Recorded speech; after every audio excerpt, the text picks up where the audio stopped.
First ever factory outlet, Chandanagar, Mukunda Jewelers, opening soon. No making charges.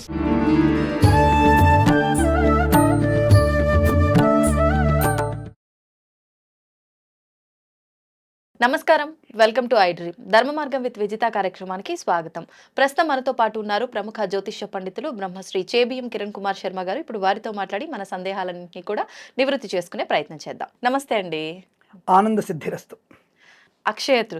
Akshaya Tritiya అనగానే అంటే నాకు ఊహ తెలిసినప్పటి నుంచి కూడా ప్రతి ఒక్కరూ ఆ రోజున బంగారం కొనాలి అని చెప్పి అంటున్నారు, కొంటున్నారు కూడా. కానీ ఈ మధ్య కాలంలో నేను వింటున్నాను అసలు ఆ రోజున బంగారం కొనాల్సిన అవసరం లేదు, ఏ పురాణాల్లోనూ ఏ శాస్త్రాల్లోనూ చెప్పబడి లేదు అని చెప్పి అంటున్నారు. అసలు వాస్తవం ఏంటి? ఆ రోజు మనం ఏం చేయాలి? అసలు భలే తప్పించుకుందాం అమ్మాయి. నేను గట్టిగా మాట్లాడదాం అనుకున్నాను, పాపం తనకి తానే సెట్ చేసుకుంది. అంటే ప్రశ్న వేసుకొని తనగా సెట్ చేసుకుంది. ఎక్కడ తను నన్ను ఇబ్బంది పెడతాడు ఈ మహానుభావుడు అని చెప్పేసి పాపం ఆవిడ. సరే, ఇక్కడ ప్రశ్న ఒకటి ఏంటంటే చిన్నగా పెద్ద ఎస్కేపింగే. నేను చాలా మనసు అనుకుంటున్నా ఈ ప్రశ్న అడగంగానే వెంటనే కొద్దిగా కిరాతకుల్లాగా మీద పడేద్దాం అనుకున్నాను నేను. అయితే ఇక్కడ ఒకటి విషయం ఏంటంటే, నిజానికి ధర్మశాస్త్రాలు ఎక్కడ కూడా అక్షయ తృతీయ రోజు బంగారం కొనమని ఏ శాస్త్రంలో చెప్పలేదు. కేవలం ఈ వర్తకుల యొక్క వాణిజ్యపరమైనటువంటి అంశాన్ని తెలుసుకొని వాళ్ళ మధ్య కొనడం మొదలెట్టారు. ఒకటి విషయం చెప్తాను మీకు, ఇక్కడ గుర్తుపెట్టుకోండి. భారతదేశంలో మనకి బంగారానికి విలువ ఎప్పుడు లేదు. అది ఈ మధ్య 1970 తర్వాత పెరిగింది. అది 75 తర్వాత. 71లో బంగారం యొక్క ధర ఎంత అనుకుంటే, తులం ఎంత అనుకున్నారు మీరు? 350 రూపాయలు. 1971లో 350 రూపాయలు ధర దాన్ని. ఇప్పుడు 90,000 లక్ష రూపాయలు దానికి వచ్చేసాం. కానీ కస్తూరి ధర ఎంత తెలుసా మీకు? 71లో కస్తూరి అంటే మనం కస్తూరి ఉంటుంది కదా, కస్తూరి గంధం, కస్తూరి తినడానికి ఉపయోగిస్తారు, అన్నిటికీ ఉపయోగిస్తారు కస్తూరి. అప్పట్లో తులము 1000 రూపాయలు. 1971లో తులము 1000 రూపాయలు. అంటే ఇది బంగారం కన్నా విలువైనది, చాలా విలువైంది. మరి ఇప్పుడు అది తెలియని వాళ్ళ మేము చాలా మంది ఉన్నాము. ఇప్పుడు కూడా కస్తూరి విలువ 2,50,000. ఒక మంచి కస్తూరి విలువ 2,50,000 రూపాయలు. అసలు కస్తూరి ఇక్కడ పెడితే దాదాపుగా మీకు ఒక 20 మీటర్స్ వరకు దాని వాసన వచ్చేస్తుంది. మంచి కస్తూరి అసలు అంత అడిగతుంది. అది తింటే నిజంగానే మీకు మన బాడీలో కలర్ వచ్చేస్తుంది, అంతటి కస్తూరి. అందుకే చిన్నపిల్లలు కంపల్సరీ కస్తూరి పెడతారు. అటువంటి కస్తూరి విలువ ఎక్కువ. రెండవది లవంగాలప్పుడు విలువ ఎక్కువ. తర్వాత మనకి యాలకుల యొక్క విలువ ఎక్కువ. అప్పుడు అంటే మనకున్నటువంటి ఈ పదార్థాలకి విలువ ఎక్కువ ఉంది. మన దగ్గర ఔషధీయ గుణమైనటువంటి పదార్థాల వల్లనే బ్రిటిష్ వాళ్ళు మనం దోచుకోవడానికి వచ్చారు. ఇది బంగారం కోసం రాలే వాళ్ళు. బంగారం ఏదో ఎక్కడ అనుకుంటారు మీరు? ఫస్ట్ ఉన్నది ఐరోపా, ఆఫ్రికా ఖండంలో, తర్వాత ఉన్నది అమెరికా వాడి దగ్గరే. మన దగ్గర ఉన్నది మనం 7th ప్లేస్లో ఉన్నాం మనం బంగారంలో. ఇంకా మనకంటే గొప్ప ఆస్ట్రేలియా వాడి దగ్గర ఉన్నాడు, బంగారం పండించేవాడు, బంగారాన్ని వెలికి తీసేవాడు. మన దగ్గర తక్కువ ఇంకా. సో కాబట్టి బంగారానికి విలువ అంటే మీకు చెప్పిన ఉద్దేశం ఏంటి? టైటిల్లో బంగారానికి మన దగ్గర విలువ లేదు. మరి విలువ లేని బంగారాన్ని కొనమని ఎవరు చెప్పారు? ప్రశ్నకి సమాధానం ఇక్కడ వచ్చేసింది. విలువలేని బంగారం ఎందుకు కొనమంటారు? అప్పుడు అక్షయ తృతీయ విలువలేని బంగారం ఎందుకు కొనమంటారు? అప్పట్లో బంగారం అంటే పంతులు గారికి ఇట్లా రాజులు మీరు చూసే ఉంటారు, టీషర్ట్ ఇట్లా ఇచ్చేసేవాళ్ళు, నాణాలు, వస్తువులు, వజ్ర వైఢూర్యాలు అన్ని కూడా ఇచ్చేసేవారు. అలాంటిది అంత విలువ ఉంటుంది దానికి అలా ఎలా ఇస్తారు? అంటే దాని విలువైనట్టే కదా. మరి అక్షయ తృతీయ 1971 తర్వాత వచ్చిందా, లేదా 1950 ఉందా, లేదా సనాధర్మం ఉన్నప్పుడే ఉందా? ధర్మం ఉన్నప్పుడు ఉందిగా. సనాధర్మం ఎప్పుడు ఉందో అప్పటి నుంచి ఉన్నాయి మన వేదాలన్నీ కూడా. కాబట్టి బంగారానికి విలువ లేదనే విషయం మీకు అర్థమైపోయింది. మరి ఆ టైంలో బంగారం కొనమని ఎవరు చెప్పలేని విషయం మీ ప్రశ్నకు సమాధానం వచ్చేసింది. అందుకే మీరు తప్పించుకున్నారని చెప్పారు. అందుకే మీరే తప్పించుకున్నారు జాగ్రత్తగానే. అయితే ఇక్కడ మరి ఏమి ఇవ్వమని చెప్పారంటే, నమ్ముతారో నమ్మరో ఘట జలం ఇమ్మన్నారు. ఘట జలాన్ని ఇమ్మన్నారు. అంటే ఒక కుండలో చల్లనీళ్ళు పోసి అది దానం ఇమ్మన్నారు. ఎవరికి దానం ఇవ్వాలి? బ్రాహ్మడికి. యాక్చువల్గా చెప్పి బ్రాహ్మడికి. బీదవారికి ఇమ్మంటున్నా నేను. ఎవరికి బీద ఉంటుంది? లేదు, చలివేంద్రం పెట్టమంటున్నా నేను. చలివేంద్రం పెట్టండి. వచ్చిన ప్రతి కంఠశుద్ధి, దానికి నీళ్ళు ఇవ్వండి. అది అక్షయం అవుతుంది మనకి. అంటే వాడు ఎప్పుడైతే దాహార్ తీర్చుకొని ప్రశాంతత పొందుకున్నాడో అటువంటి ఫలితం వాడు ఎప్పుడైతే ఆనందాన్ని పొందు, అన్ని రకాల ఆనందాలు పొందుతాడు. అమ్మయ్యా ప్రాణులు పెట్టారు నాయన నాకు కాస్త మంచినీళ్ళు ఇచ్చని చెప్పేసి ఎప్పుడైతే వాడు సంతోషపడతాడో, వాడు దేహానికి ప్రశాంతత పొందుకుంటాడో, అటువంటి అక్షయ తృప్తి ఫలితం మనకు కలుగుతుంది. అంటే ఇచ్చిన దానికన్నా అక్షయ్యము అంటే అంటే దాన్ని తరిగిపోయినటువంటి పుణ్య ఫలితం మనకు వస్తుంది. ఈ జలఘటాభిషేకం దానేమని చెప్పారు. రెండవది ఇంకోటి ఏం చేయమని చెప్పి, ఈ జలఘటాభిషేకం బ్రాహ్మణ దానం అన్నారు. ఇంకా 4 వస్తువులు చెప్పారు. దద్యోదనం పెట్టమన్నారు. అంటే దద్యోదనం అంటే పెరుగన్నం. ఎవరికి? అంటే ఎందుకు? దారిలో వెళ్తున్న వాడికి దద్యోదనం పెడితే వాడు తిని వాడిని పని అబ్బాయ్యా కడుపు చల్లగా ఉంది నాయన, దేవుళ్ళలాగా నాకు ఇంత అన్నం పెట్టావు, ఇది మనకి యశస్సుని కలిగిస్తుంది. రెండోది విసనకర్ర ఇమ్మని చెప్పారు. అంటే చామరం అంటే విసనకర్ర. ఛత్రం ఇమ్మని చెప్పారు, అంటే గొడుగు ఇమ్మని చెప్పారు. అంతకంటే ముఖ్యమైన ఇంకొకటి పాదుకలు ఇమ్మని చెప్పారు, అంటే చెప్పులు. అంటే ఇదంతా వేసవి కాలాన్ని దృష్టిలో పెట్టుకో.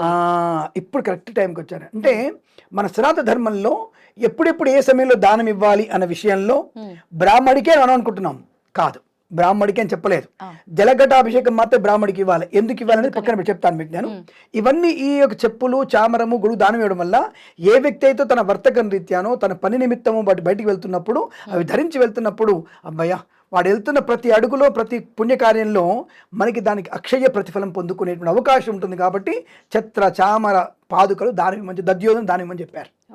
జలం దానం ఇవ్వని చెప్పారు. వాడు తిని కాస్త మంచిని లాగి చెప్పులు వేసుకొని గొడుగు పట్టుకొని విసకరతో ఊపుకుంటూ వాడు హాయిగా వెళ్ళి కార్య విజయాన్ని పొందుకుంటాడు. అది పిల్లకి పెళ్లి చూపులో లేదా అల్లుడిని వెతుకోవడమో, వర్తకమో, వాణిజ్యమో చేసుకోవడానికి అవకాశం ఉంటుందిగా. దీనికి దానం ఇవ్వమని చెప్పారు. అది ఇవ్వడం వల్ల మనకి అక్షయమైన తృప్తిని కలిగిస్తుంది, అక్షయమైనటువంటి ప్రతిఫలాన్ని కలిగిస్తుంది. వాడికి వచ్చే విజయంలో నుంచి వాడికంటే తరగనటువంటి విజయం మనకు ప్రాప్తిస్తుంది. ఇది విత్తం. ఇప్పుడు బ్రాహ్మడికి ఎందుకు జలఘటం ఇమ్మన్నారు, కుండలో నీళ్ళు ఎందుకు ఇమ్మన్నారు అంటే 2 రకాలు. ఒకటి ఈ జలఘటం వల్ల వాడు తీసుకెళ్లి స్వామికి అభిషేకం చేస్తాడు. ఆ జలఘటం నీళ్ళు అభిషేకం చేస్తాడు. ఆ జలఘటంతో సంధ్యావందనం మార్చుకుంటాడు, ఆచమన్యం సంధ్యావనం చేసుకుంటాడు. ఈ రెండింటి కార్యక్రమాలకు ఎప్పుడైతే గాయత్రి జపం మన నీళ్ళ వల్ల జరుగుతుందో అత్యంత పుణ్య అక్షయ ప్రతిఫలాన్ని ఇస్తుంది. కాదండి, ఒకటి అడుగుతా, ఏమనుకోవద్దు, మీరైనా వినే మిగతా బ్రాహ్మణులైనా. ఇప్పుడు ఏదైనా దానం ఇచ్చినప్పుడు వాళ్ళు తీసుకొని పక్కన పడేస్తున్నారే తప్ప దాన్ని ఉపయోగించి ఇలా జపం చేయటం ఇలాంటివి ఎవరైనా చేస్తారు? కరెక్ట్. ఇప్పుడు కరెక్ట్ టైంకి కాంట్రవర్సీ కరెక్ట్ క్వశ్చన్ వేసింది ఆవిడ. చెప్తాను ఇప్పుడు విజిత గారి ఇంట్లో ఒక సత్యనారాయణ ఏందండి, సత్యనారాయణానికి నేను చెప్తానమ్మా తమలపాకులు, బియ్యం, తమలపాకులు, ఒక్కలు, కండువ తెమ్మని చెప్పాను. ఆవిడ కండువ తెచ్చారు. చిల్లుండే కండువ, అంటే పల్చటి కండువ ఉంటాయి కదా బయట దొరికేవి, అవి బండి కూడా పనికి రావు అవి. అటువంటి కండువ తెచ్చేసింది. తర్వాత వర్షం ఏమనగానే ఒక 600 రూపాయలు ధోతి తెచ్చారు. పాపం ఆ ధోతి 5x6 ఉంటుంది, అంటే కట్టుకుంటే పిక్కల దానికి వస్తుంది నాకు. అటువంటి వస్త్రం ఇచ్చేసి కొత్త వస్త్రం ఇచ్చామండి కిరణ్ శర్మ గారికి. వస్త్రం కట్టుకోలేదండి ఆయన, అక్కడ పక్కన పెట్టిపోయాడు. చాలా బాధ అనిపించిందండి. అంటే ఉపయోగం లేనటువంటి వస్తువు దానం ఇవ్వడం వల్ల అవతలి వ్యక్తికి యూజ్ అవుతుంది. అంటే అది ఉపయోగం లేనిదని మీరు అంటున్నారు. ఓకే, మీరు అన్న వస్త్రం విషయంలో ఇది ఓకే, అగ్రి.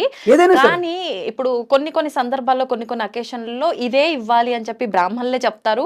అది నిజంగా తీసుకెళ్లి ఇచ్చినా కూడా దాని పక్కన పడేస్తున్నారు అనే గుమ్మడికాయ దానం ఇచ్చినప్పుడు కానివ్వండి, ఉప్పు దానం ఇచ్చినప్పుడు కానీ పడేస్తున్నారు కదా, అలా పడేయకుండా చూడాల్సిన బాధ్యత మనదే.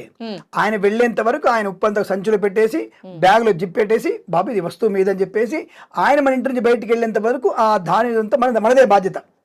ఆయన బ్యాగులో భద్రంగా పెట్టి, లేకపోతే ఆయన పక్కన పెడితే అన్ని ఒక సంచులో వేసి గట్టిగా మూట కట్టేసి గురుగారు మీ సామాన్లు అని చెప్పేసి అందులో పెట్టి పంపించేంత వరకు బాధ్యత మనదే. అలా మీరు ఒకవేళ ఇది మన బాధ్యత మనం ఫుల్ఫిల్ చేసామనుకోండి, మన బాధ్యతల్ని తీసుకెళ్ళి వాడు బయటపడేస్తే ఆ పాపం వాడికి, మన పుణ్యఫలితం మనకే. ఏదైతే మనం మంత్రోక్తం చేశాం, నా యొక్క జాతక రీత్యా కానీ నా యొక్క కర్మరీత్యా కానీ నాకున్నటువంటి దోషం పోవడానికి ఈ దానం మీరు చేయమన్నారు, నేను మీ మహావిష్ణు స్వరూపంలో భావించి దానం చేశాను, అయిపోయింది. మీరు ఇచ్చినటువంటి దానం కరిష్యే, అయిపోయింది. మనకి అయిపోయింది, ఇచ్చిన తర్వాత అయిపోయింది. మనకి ఇచ్చేదాం ఇది నమమా అంటాం, అక్కడ అన్నిసార్లు మమ అనుకుంటాం, ఇక్కడ నమమా నా మమ అంటే నాది కానిది, నాకు సంబంధం లేదు, మీకు ఇచ్చేసాను. నేను సంపాదించినో లేదో తెలియదు నాకు, నేను మీకు ఇచ్చింది ఇది నాది కాదు, నమమ దానం కరిషే నమమ, అయిపోయింది. అందుకే మనకు సంబంధం లేదు. ఇక సంకల్పం చెప్పిస్తున్నాం అక్కడ మనం చెప్తున్నాం, పలాని గోత్రం ఉన్నటువంటి విజిత భర్త, ఆయనకి భార్య అయినటువంటి విజిత, వీరి పిల్లలకి గోత్రనామాలతో ఉన్నారు, వీళ్ళందరూ కలిసి వీళ్ళకుండా దోషం పోవడానికి ఇగో ఈ దానం గుమ్మడికాయ కూష్మాండ దానం కరిషే, అయిపోయింది. కాబట్టి మనకి ఆ దోషం లేదు. ఇక ఆయన అక్కడ పెట్టడం అనేది మన దాన్ని జాగ్రత్తగా బాబు మీకు ఇచ్చాం, మీరు తీసుకెళ్లాల్సిందని చెప్పే బాధ్యత కూడా మనదే. ఏమనుకుంటారో అని భయపడితే అలాగే ఉంటుంది మనకి అనుకోవడం. రెండవది, అటువంటి బ్రాహ్మణులు ఇలా ఇవి అడిగిన ప్రశ్న కరెక్టే. నువ్వు ఇచ్చినటువంటి పండో లేదా వస్త్రమో లేదా ఇంకొకటో ఇచ్చారు, వారికి ఉన్నంతలో ఇచ్చారు. అదే అంట నేను, యోగ్యతమైన వస్త్రం వాళ్ళు ఇవ్వాలని చెప్తున్నాను నేను. వారు ఇచ్చింది స్వీకరించే బాధ్యత మనకే ఉండాలి. వారు ఇచ్చింది మనం స్వీకరించాలి. ఎందుకు? నారాయణ స్వరూపంగా ఆవిడిచ్చారు, నారాయణ స్వరూపం తీసుకోవాలి, అంతవరకే. మనకి ఎంత వచ్చింది అంతే ప్రాప్తం. నీకు ఆ ఈశ్వరుడు రాశాడు లలాటంలో, ఇది వస్తుందిరా నీకు ఇవాళ తీసుకోమని చెప్పాడు. అది వాళ్ళు యోగ్యత వస్త్రం ఇవ్వాల్సిన వాళ్ళు ఇవ్వనప్పుడు వచ్చింది మనకి ప్రాప్తమైన తీసుకొని మనం ఎక్కడో దాన్ని వినియోగించుకోవచ్చు. ఏ వస్తువు కూడా ప్రపంచంలో అది అసౌకర్యంగా ఉండదు, అది మనకేమీ పనికి రాకుండా పోదు, పనికి వస్తుంది. ఆ వస్త్రాన్ని తీసుకువెళ్ళి మన బ్యాగులో పెట్టుకొని ఇంటికి వెళ్ళిన తర్వాత దాన్ని నువ్వు బండి తుడుచుకుంటావో, ఇంట్లో దేవుడికి వస్త్రం పెడతావో నీ ఇష్టం. అలంకారంగా దేవుడికి నువ్వు ఈశ్వరుడికి పెట్టవచ్చును, అది నీ వస్తువు.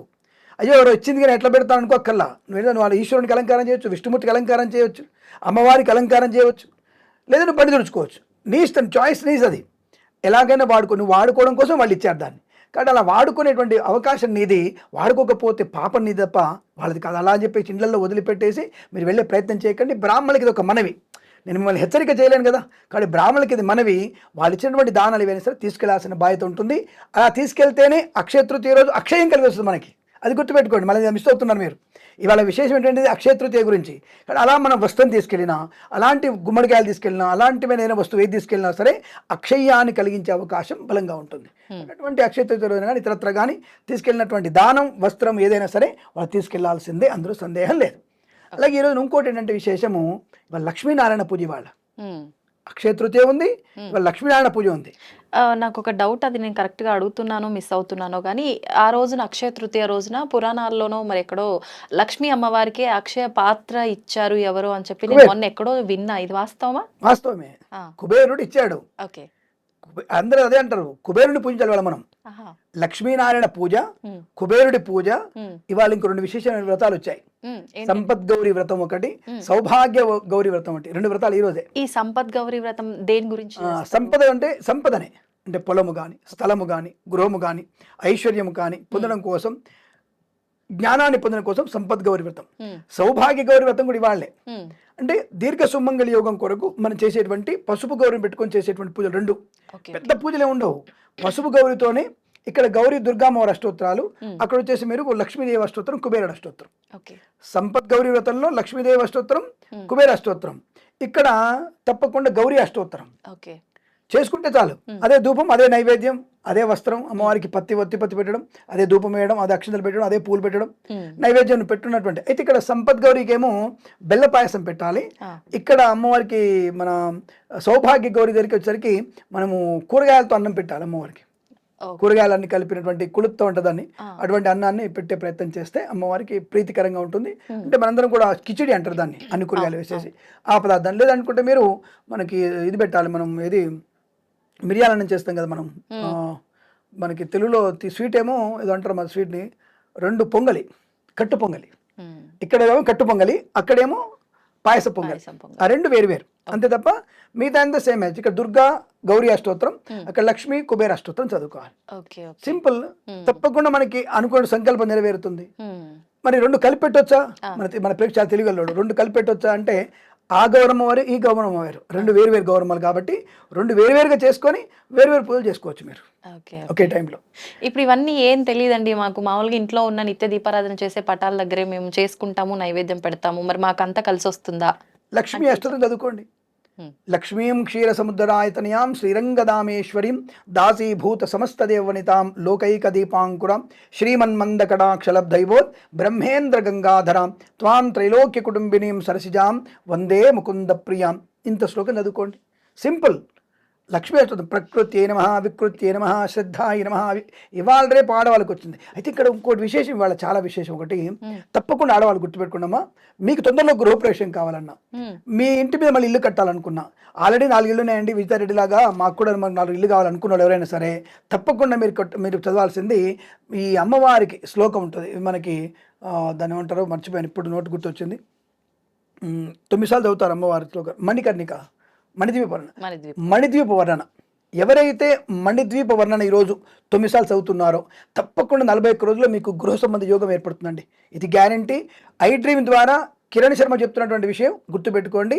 మణిద్వీప వర్ణన మీరు అక్షయ తృతీయ రోజున ఎంత బాగా చదవగలిగితే, 9 సార్లు శ్రద్ధగా చదవగలిగితే 41 రోజుల్లో మీకు ఇంటికి కావాల్సిన ఏర్పాట్లు ఉంటాయి. అంటే నూతన గృహ ప్రవేశానికి యోగ్యత ఏర్పడుతుంది. ఇది గుర్తుపెట్టుకోండి. ఏ సమయంలో చదవాలండి ఆ రోజున? మంచి ప్రశ్న వేశారు, చాలా మంచి ప్రశ్న వేశారు మీరు. ఉదయం 10:30 నుంచి 11:30 మధ్యలోనే శుభముహూర్తం ఉంది. అందులో ఈరోజు మనకి రోహిణి నక్షత్రం బుధవారం. అసలు అక్షయ తృతీయ రోజున ఇటువంటి రోహిణి నక్షత్రం బుధవారమే విశేషం మనకి. ఇంకా విశేషం ఏంటంటే ఈ రోహిణి నక్షత్రం బుధవారం రోజున ముఖ్యమైనది మర్చిపోయాం మనం. అక్షయ తృతీయ రోజున ఎవరైతే గతించారో పితృదేవతలు, ఆ పితృదేవత తర్పణం ఇవ్వాల్సిన ముఖ్యమైన రోజు. అది మర్చిపోయినాం మనం అసలు. అది చాలా ఇంపార్టెంట్. ఈ రోజున అక్షయ తృప్తి భూతం అంటే నా తల్లిదండ్రులు అక్షయ తృప్తి పొందాలి, అక్షయంగా తృప్తి పొందాలి. కాబట్టి చనిపోయినటువంటి వ్యక్తులకి, అంటే అమ్మనాలు చనిపోయినట్టయితే వాళ్ళకి మనం తప్పకుండా త్రితర్పణం ఇస్తే అక్షయ తృప్తి పొంది వాళ్ళు స్వర్గలోక ప్రాప్తి పొందుతారు. ఇది ఖచ్చితంగా చేయాల్సిన విషయం, గుర్తుపెట్టుకోండి. మధ్యలో నేను మర్చిపోయాను, పితృదేవతలు క్షమించరు కాక నన్ను. సో కాబట్టి ఇలాంటి ఎవరైనా సరే స్వర్గస్థులైన వారికి మీరు చేయండి, చాలా మంచిది. అలాగే పితృదేవత అనుగ్రహం కూడా పొందుకుంటారు. ఏది మన మన తృతీయ రోజు. శ్లోకం చదువుకోవడం వల్ల మణిద్వీప మణిద్వీప వర్ణన. వర్ణన. పితృదేవతలకు కూడా మంచిది అది. అటువంటివి మీరు తప్పకుండా చేస్తే మాత్రం అదృష్ట యోగం అనుకూలంగా ఉంటుంది. ఖచ్చితంగా చెయ్యండి, ఇది మర్చిపోకండి. ఇప్పుడు ఇలాంటివన్నీ చదివేటప్పుడు చాలా వరకు నోర్లు తిరక్క కొంత ఏదో అలా తప్పులు పోతూ ఉంటాయండి, పర్వాలేదంటారా? మణిద్వీప వర్ణనలో మీకు అంత మాటలే అవి, ఉమ్, అంత అమ్మవారి మాటలే. ఉమ్, అమ్మవారి సామ్రాజ్యంలో ఉంది, అమ్మవారి ఇక్కడ ఉంది, అమ్మవారి కొండలు ఇలా ఉంది, స్టోరీ లాగా. అమ్మ స్టోరీలా ఉంటుంది. అమ్మవారికి ఈ వజ్రాల గది ఉంది, అమ్మవారికి ముత్యాల గది ఉంది, ఇలా ఉంటుంది మణిద్వీప వర్ణన. విన్నా సరిపోతుందంటారా? చదవడం ఈజీ అంటున్నాడు, చదువు రాని వాళ్ళు ఉంటారు, వినడమే తప్పదు. అన్నం తినడానికి వాళ్ళు గాలి పీల్చి బతకాలి, అలా సాధ్యమే పడదు అసలు. అది అవుతుంది. తిన్న వాళ్ళు ఏం చేస్తాం, మనం లోపల పైప్ వేసుకోవాల్సి వస్తుంది, పైప్తో తినాల్సి వస్తుంది. కాబట్టి మనం ఏది సాధ్యం కాదనుకుంటే ఏది సాధ్యం కాదు, అవుతుంది. ఓకే, అసాధ్యం అనేది లేదు, ఇది ఖచ్చితంగా చెప్తుంది కదా, అసాధ్యం ఉండదు. ఒకవేళ నిజంగా నోరు తిరిగిన వాళ్ళు ఎవరైనా ఉంటే సరే బదిలీలు ఉంటారు, పాపం ఏం చేయలేము. అంటే మళ్ళీ ఇది ఒకటి వచ్చి పడింది కదా, ఏదైనా తప్పు చదివితే మళ్ళీ దోషం అంటారు. అది శ్లోకంలో కానీ మంత్రంలో కానీ తప్పు చదివితే వస్తుంది. ఇది వర్ణనే కదా, పదాలే. అమ్మవారి ఇక్కడికి వెళ్ళారు, అమ్మవారి వాకిలి ఇలా ఉంది, అమ్మవారి గదులు ఇలా ఉన్నాయి, అమ్మవారి కుడివైపు పచ్చల గది ఉంది, ఎడమవైపు ముత్యాల గది ఉంది, ఇదే ఉంటాయి మాటలు అక్కడ. మణిదీప వర్ణన అదే ఉంటాయి, మాటలే ఉంటాయి. చెప్తున్నప్పుడు కూడా మనం చదవచ్చు. ఇప్పుడు ఒకళ్ళు చెప్తున్నప్పుడు మనం చదువుకునే అవకాశం ఉంటుంది, చదువుకోవచ్చు. లేదా ఎవరైనా వింటే చెప్తే యూట్యూబ్లో ఉంటే కూడా వినండి, తప్పకుండా అది కూడా మీకు అనుకూలంగా ఉంటుంది, నో ప్రాబ్లం. ఓకే, ధన్యవాదాలండి. అఖండ ఐశ్వర్యమస్తు. అక్షయ తృతీయ రోజున మీరందరూ కూడా బంగారం కొనవచ్చును, కానీ బంగారం కొంటేనే బంగారం బాగా వస్తుంది తప్పు. మీరు చెప్పినటువంటి దానాలు ఇవ్వండి, అష్టైశ్వర్య ప్రాప్తి పొందాలని కోరుకుంటూ సమస్త సన్మంగళాని భవంతు. ప్రేమతో మీ కిరణ్ శర్మ.